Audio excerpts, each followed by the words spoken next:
On this Monday, we're starting off with dry weather and temperatures back in the upper 70s for most, so we're about right around average for this time of the year.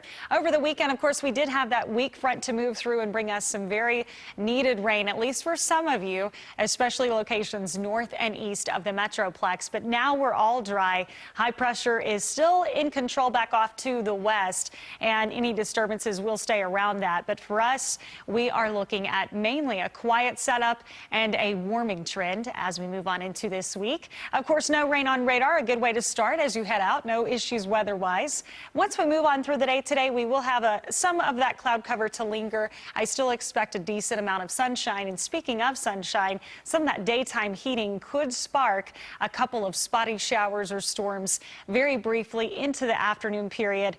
Anything that does develop would be very brief and fizzle out through the evening period. Then as we look ahead to Tuesday, it's actually going to look very similar to today. Slight chance of, again, a spotty shower once we do move into the afternoon. But the significant rain chances are behind us. Unfortunately, I know we could still use some rain, and it does look like we're moving now towards more of a dry stretch where the heat will be our big focus. Speaking of warm temperatures, right now it's 80 in Dallas, 76 for Fort Worth.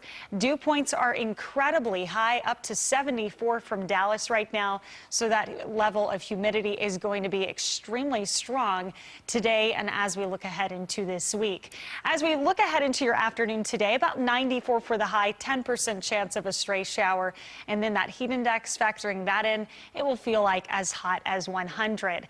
Of course, today actually is going to be the lowest temperature on our extended forecast. Here's the reason for that. High pressure has been further back off to the west, but as we roll on into Wednesday, Thursday, especially for the weekend, that ridge is actually going to shift this way right over Texas as we head into the weekend, and this does look like it will produce our hottest temperatures that we have seen yet this season. So triple-digit heat is not done with us. In fact, it looks like it will be around to stay for the later part of the week and heading into the weekend.